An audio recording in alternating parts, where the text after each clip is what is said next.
Le 19 Kislev 1798, le saint Admour Azaken a pris sa libération des prisons tsaristes. Il était dans sa cellule et récitait alors le verset Tehillim 55. Pada veshalom nafshi, ki berabim ayu imadi.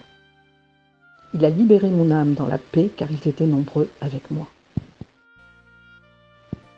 Quand il a quitté sa cellule et qu'il s'est retrouvé devant ses chassidim, il leur a dit « Alors que je récitais ce verset, j'ai été libéré dans la paix par le Dieu de paix. » La veille de sa libération, il avait reçu dans sa cellule une visite très particulière. 3 invités de marque, descendus du ciel. Eliyahu Hanavi, le Baal Shem Tov et le Maguide de Mezerich, qui venaient lui annoncer qu'il avait l'autorisation désormais de diffuser largement la chassidoute. Donc il lui annonçait sa libération. On sait que le saint Baal Shem Tov, dans une ascension céleste, lors d'une extase pendant sa prière, s'est retrouvé tout en haut, après avoir franchi le Gan Eden inférieur et supérieur, dans le nid d'oiseau où se trouve l'âme du Mashiach. Il s'est adressé au Mashiach et lui a dit « Maître, quand viendras-tu » Et le Mashiach de lui répondre « Quand tes sources se seront diffusées à l'extérieur. » Évidemment, il s'agissait des sources de la Torah profonde. En 1950, le rabbi envoya un télégramme à tous les chassidim du monde entier. Et il en envoya également un autre aux chassidim de Kfar Chabad en Terre Sainte. Dans ce télégramme, il disait « Je demande aux chassidim d'organiser une réunion chassidique le 19 Kislev et pour la 5e lumière de Hanouka, en s'efforçant d'y associer également ceux qui ne sont pas des chassidim. De même, on organisera la diffusion des sources à l'extérieur. » En 1960, dans un autre télégramme, le rabbi dit, toujours le 19 Kislev, « Je prendrai part à vos réunions chassidiques au cours de la fête en laquelle il a libéré notre âme dans la paix, lorsque la lumière et la vitalité de notre âme nous ont été accordées. » Puisse cette motivation révéler le désir, la volonté profonde et intense de chaque juif, de sorte que ceci pénètre l'existence quotidienne et l'action concrète.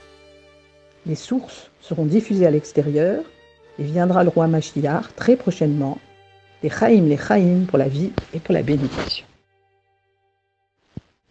Pourquoi la chassidoute s'est-elle révélée en ces dernières générations seulement?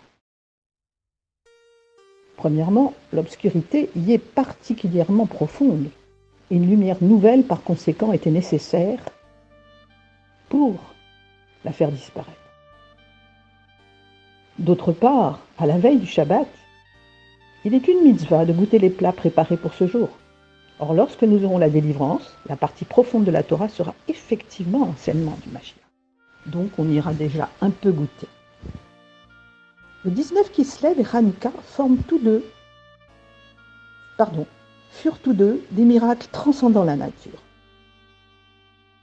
Pendant le Shabbat Vayeshev 1987, le rabbi a dit « Hanouka est lié au chandelier, portant témoignage que la présence divine réside en Israël.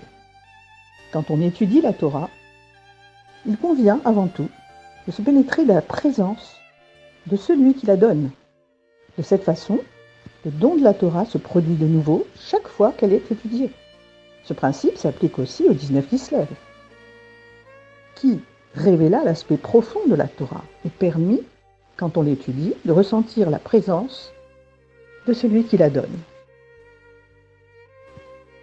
Dès lors, Hanouka révèle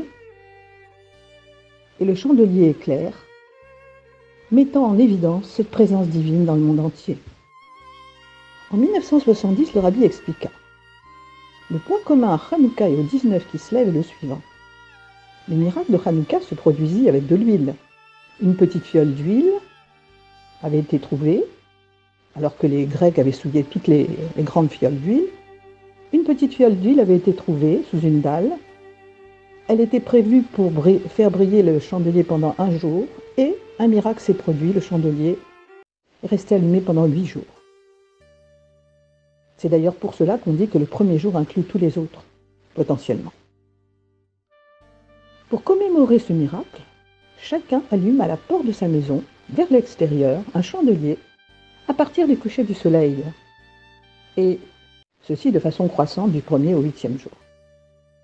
Ceci s'applique à l'enseignement profond de la Torah, la chassidoute, qui est l'huile de la Torah. Au début, seule une élite avait accès à la Kabbalah, au sod de la Torah. Puis, dans ces dernières générations, il devint une mitzvah de révéler cette partie profonde. Désormais, chacun peut comprendre que la lumière de Dieu emplit les mondes. Les lumières de Hanouka ont une supériorité par rapport à celles du temple. D'abord, les lumières du temple sont dans le sanctuaire, alors que celles de Hanouka sont allumées à l'extérieur, et donc illuminent le monde entier. Les lumières du temple brillent quand celui-ci est construit, alors que celles de Hanouka brillent aussi pendant la période de l'exil. Les lumières du temple subissent la limite, car seuls les Kohanim peuvent les allumer, alors que celles de Hanouka sont le fait de tous, hommes et femmes. Hanouka commémore le miracle de l'huile qui symbolise les secrets de la Torah. Il en est de même pour le 19 Kislev qui révéla la chassidoute, qui est elle aussi l'huile de la Torah, la partie profonde. Les lumières de Hanouka évoquent celles de la période du Mashiach. La harpe du temple aura alors 8 cordes. Il en est de même pour le 19 Kislev, grâce auquel les sources de la chassidoute ont été diffusées à l'extérieur. Et c'est grâce à cette diffusion que viendra le roi Mashiach. Amen, Kani Ratzon.